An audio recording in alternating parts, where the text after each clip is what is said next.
Can you imagine staring into the fog, knowing another giant aircraft is heading straight towards you, but you can't see it?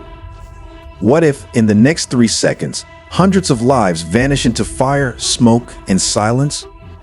This is the story of the deadliest accident in aviation history. A story born not from war, but from confusion, from one small mistake that no one could take back. The day before the tragedy, it began quietly.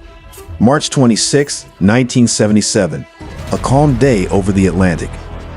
Pan American Flight 1736, a majestic Boeing 747, lifted off from Los Angeles, bound for paradise.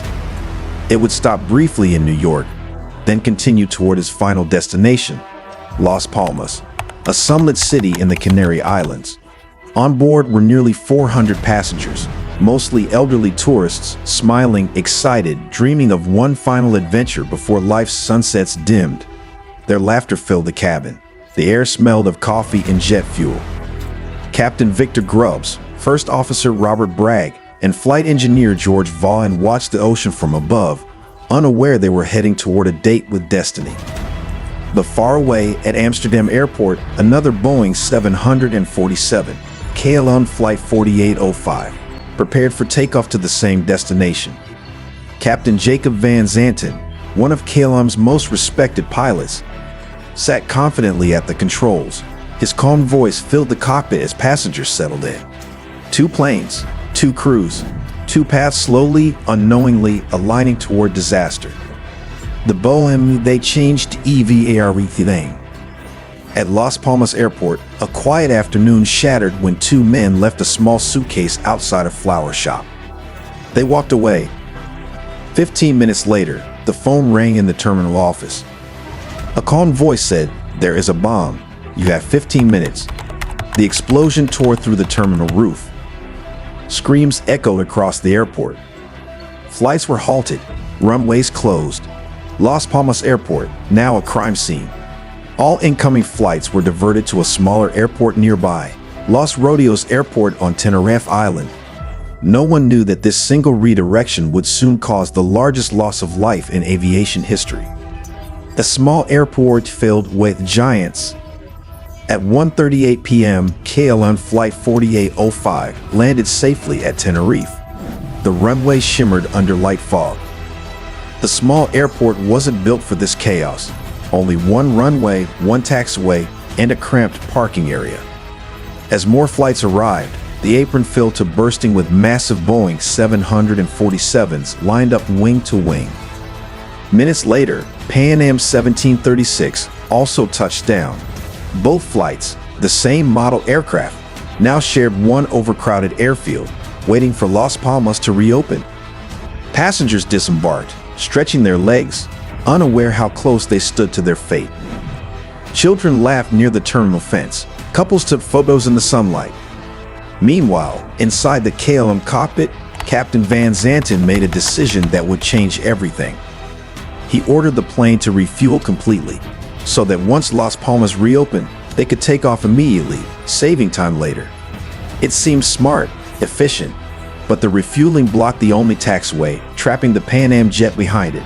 Hours passed, fog thickened. The return of the FOG.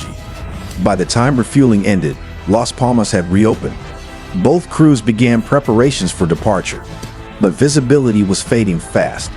Fog rolled over the mountains, heavy, shifting, suffocating. Within minutes, it blanketed the entire airport, turning the runway into a gray void. At 4:45 p.m., air traffic controllers, barely seen beyond their tower windows, instructed KLM 4805 to taxi down the runway, turn around at the end, and prepare for takeoff. Pan Am 1736 was told to follow behind, then exit the runway via exit C3, clearing the path. The 2 massive jets, each weighing over 300 tons, now shared the same stretch of asphalt, separated only by fog and fate. The missed exit, Pan Am slowly rolled forward, scanning for the C3 exit, but they couldn't see it. The signs were faded, the paint barely visible. Was that C3? The co-pilot asked. No, replied Captain Grubbs. Let's go on. They missed it. They were still on the runway, directly in KLM's path. Inside the KLM cockpit, the captain grew impatient. Visibility was now less than 300 meters. They couldn't see Pan Am's lights or the control tower. Radio static filled their headphones. Van Zanten's hands tightened on the throttle. He called the tower. The fatal miscommunication. KLM captain, we're ready for takeoff.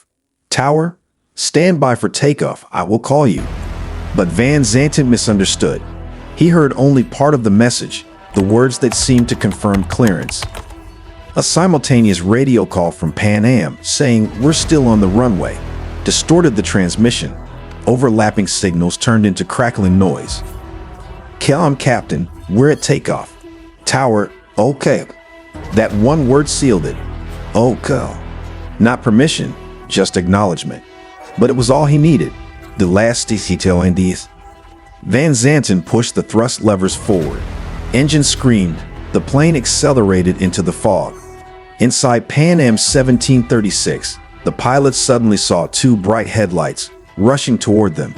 Pan Am co-pilot shouting, "There he is. He's coming at us." They tried to turn full left rudder, throttles pushed forward, but there was no time.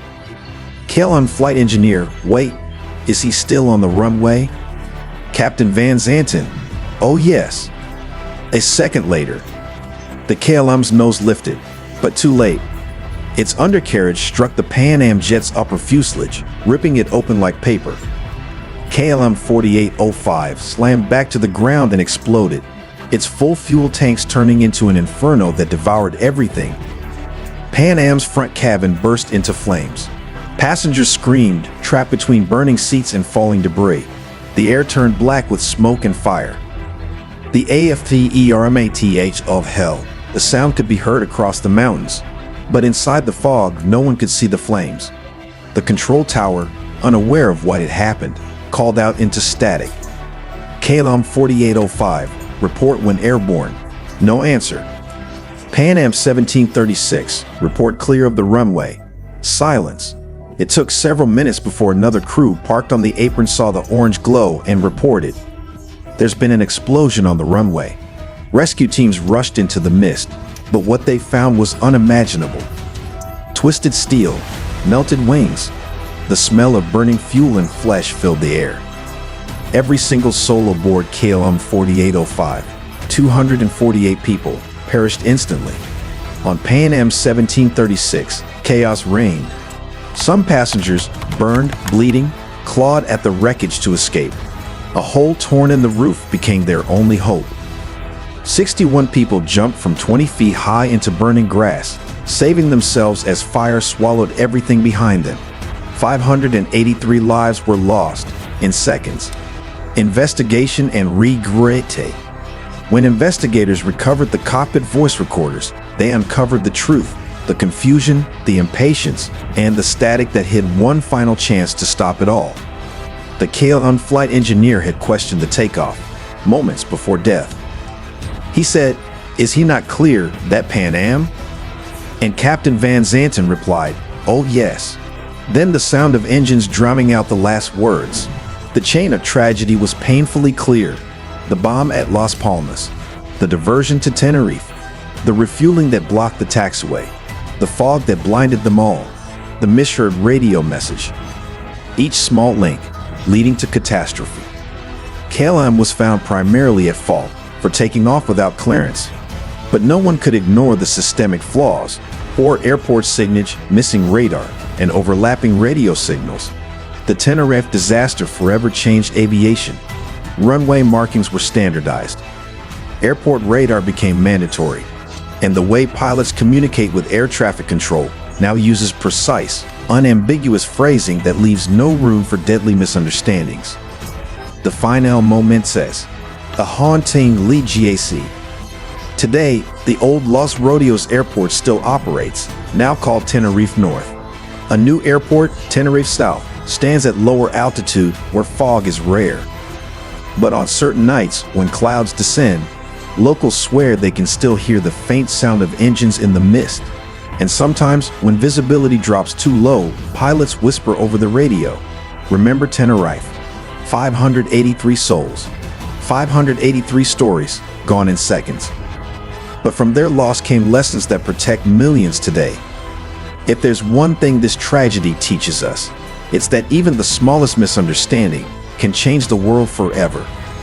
If this aviation video surprised you, don't forget to like, share, and subscribe to our channel, because every story we tell reminds us how fragile life really is, and how every takeoff could be someone's last goodbye.